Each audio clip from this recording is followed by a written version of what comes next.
Tony Ann is a pianist, composer, songwriter, and a fellow YouTuber. And although he started as a classical pianist, he's gone on to tour with artists like the Chainsmokers. And he also tours as a soloist and writes his own music. And his YouTube videos are known for giving you a pianist's perspective of his playing with a fisheye lens camera on his head. So today I'm going to react to some of his most popular performances. So let's get into it.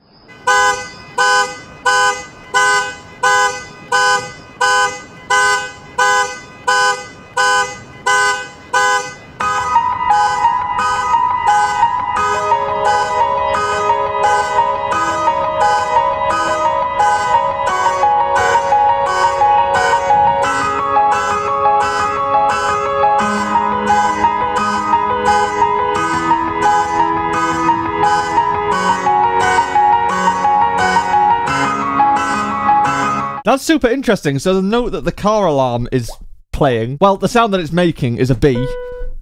And there's a lot of different directions that you can take just one repeated note. But he's decided to play it in C sharp minor. And the chords are G sharp minor, E major, F sharp major, and C sharp minor. And he's got this kind of motif theme thing happening.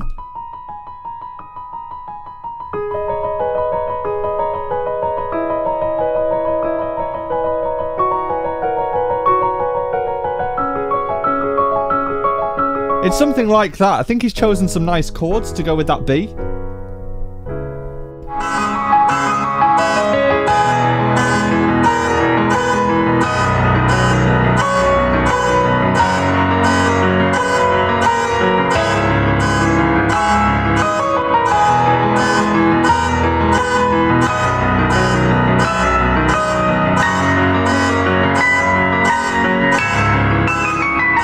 It's super weird. It's like having a natural metronome. The chords have changed, so you've got B, E, F sharp, and C sharp minor. It's a really nice melody.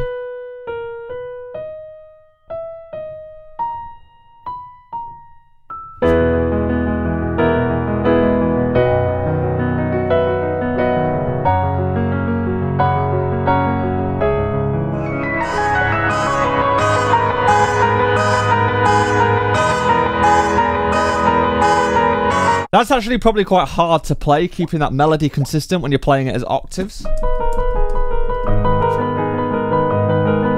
It's also really hard to tell with the type of camera he's using where he's actually sitting at the piano, because it kind of looks like he's sat here. I also wonder what length he's gone to kind of set up this shot, because obviously he has a nice scenic background and it's as the sun is going down. So I wonder if he's waited all day to perform at this exact moment and he has to get it right first time. I mean, it is his own piece, so I suppose whatever he plays is right.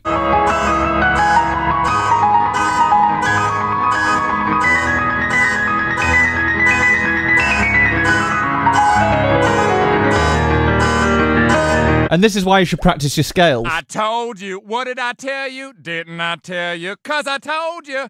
Those scales are a lot more interesting than you might think, though. Because although this scale is a pretty normal scale to play, and there's nothing kind of unusual about it, you're actually playing 3 notes in the right hand for every 2 notes that you're playing in the left hand, which is something called a polyrhythm. So in the right hand, you're hearing 3, but in the left hand, you're hearing 2 against that.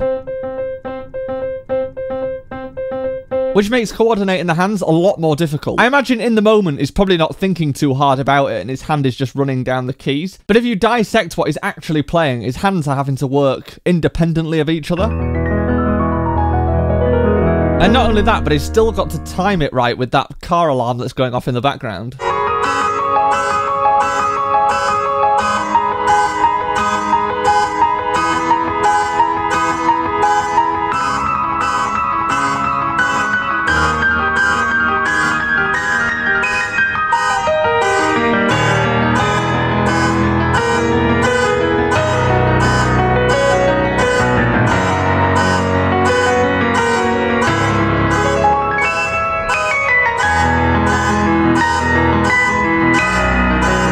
I say it a lot in these videos, but those kind of runs that go up the keys, they sound more challenging than they actually are, because they are just a chord, in this case, probably a C sharp minor 7 chord, that's just broken up into its individual notes and then played up the piano. So if you are comfortable with the shape, then it's essentially just playing that shape in a couple of different places and separating the notes.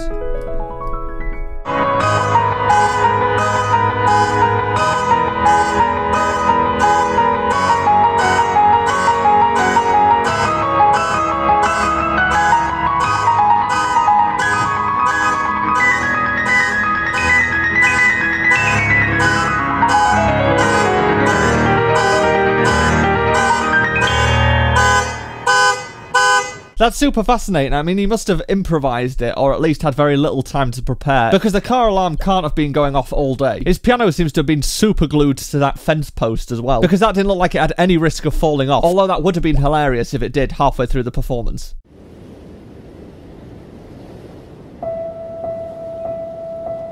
He obviously has an affinity with sunsets.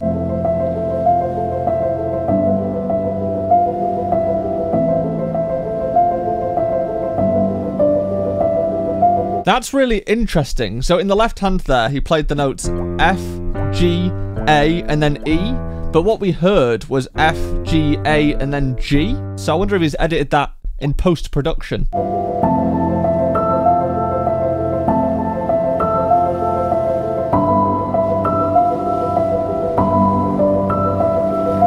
Kind of a similar thing in the right hand, where some of the notes that he's playing aren't reflecting what we're actually hearing. I mean, for the most part they are. I just wondered whether he's added an extra layer to the playing afterwards or something.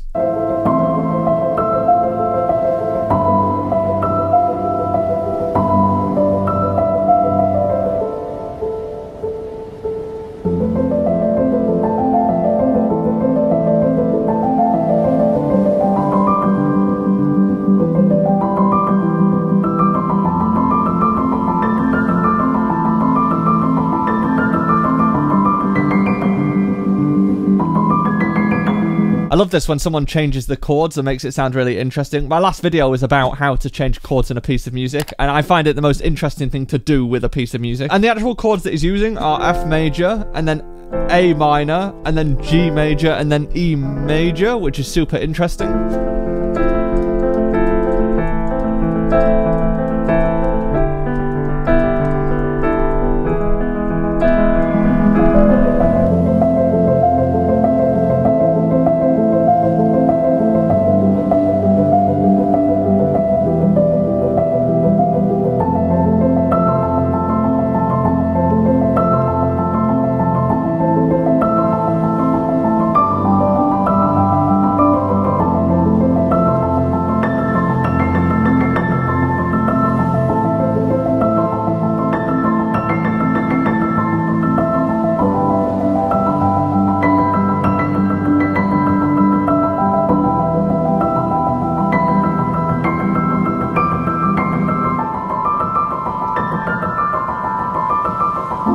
There's another reason to practice your scales. That's an A minor scale. Yeah, I wonder if he's recorded this at home before this performance and then just gone out at sunset in order to record kind of the visual aspect of it. Either way, it's super fascinating what he's done with it.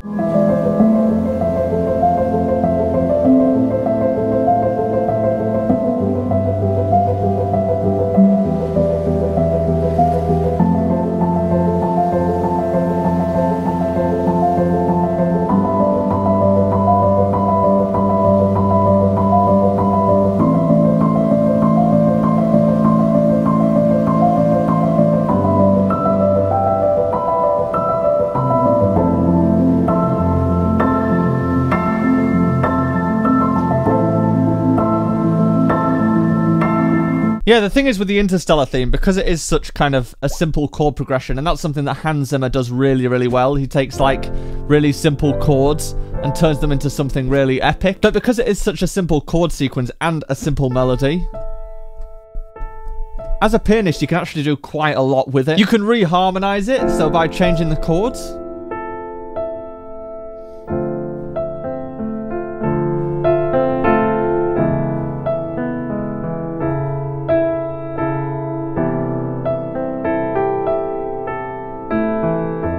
Or you can make it really big.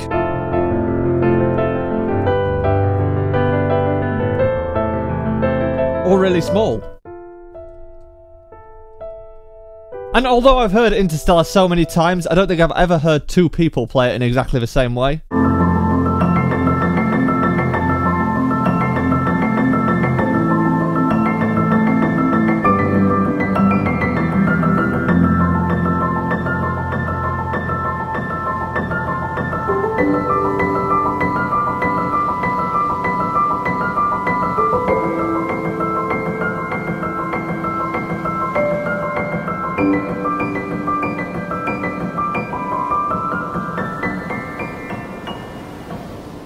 Yeah, whenever I listen to any new pianist that I haven't heard before, it's always really fascinating to me to hear what kind of patterns they use and what things they gravitate towards when they play. Because all pianists have certain ways of playing or certain arpeggio patterns or scales and things that they like to use quite a lot. And I'm no different. There are lots of patterns that I like to use. But anyway, one of the patterns that I think Tony Ann gravitates towards is that kind of playing a chord but adding a note into it like this and then separating out the notes.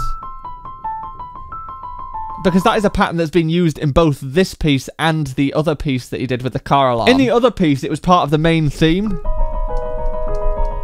And in this piece, in a lot of like arpeggio patterns, he tends to use those notes to add a little bit of interest to the chord.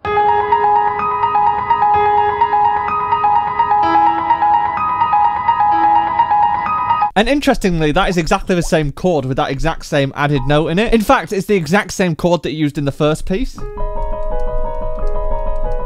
The pattern is just slightly different. I think it's something like this.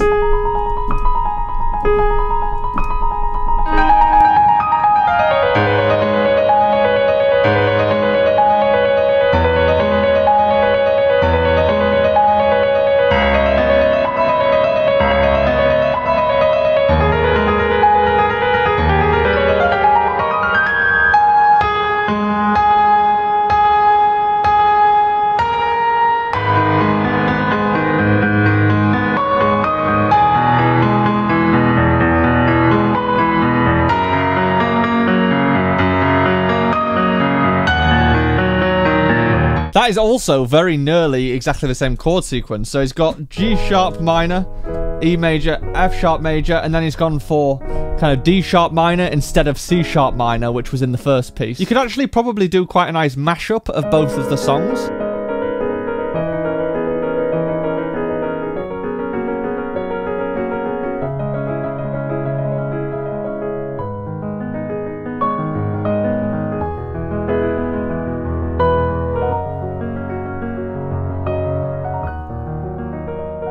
Because they're in the same key and use similar chords, they blend together quite well.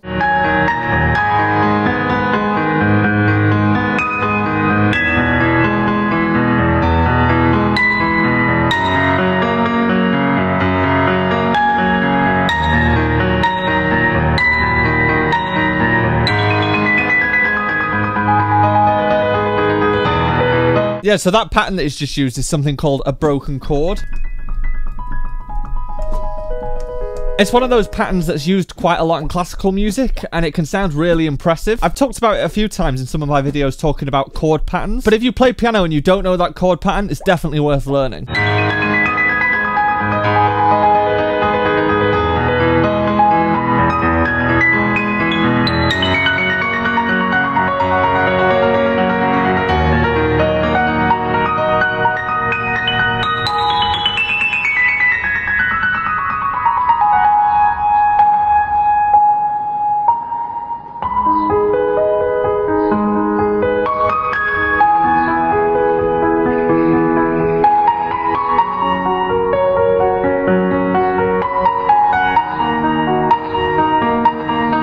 Yeah, he's definitely a very good player, and his writing style kind of reminds me of Hans Zimmer. It does have that same kind of film music sound to it. And interestingly, he has a lot of the sheet music for all of these pieces that he's written on his website, and a lot of the names of the pieces are kind of based around feelings or one-word ideas. And I suppose the good thing about using 4-chord sequences and things is because you can do so much with them on the piano, then there is scope to make it feel the way you want it to do. And if he's trying to represent desire in this case, in this piece of music, then he's got a lot of room to play with that idea.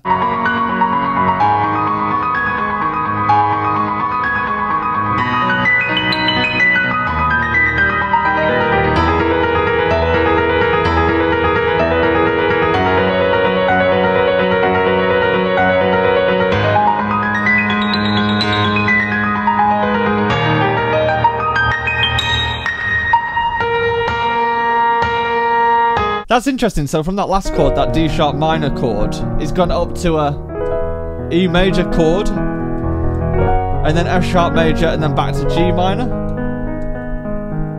It's nice, that chord progression moving upwards kind of lifts the music and feels more surprising.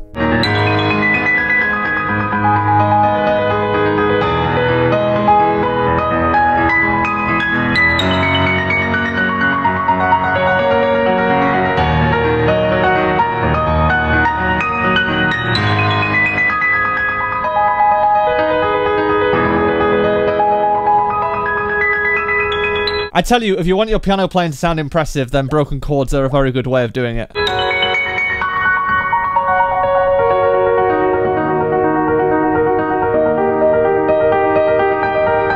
That was interesting. So it went from E flat minor to E flat major, which is quite a classical thing to do. And no doubt is going to land on G sharp, A flat minor to finish the piece.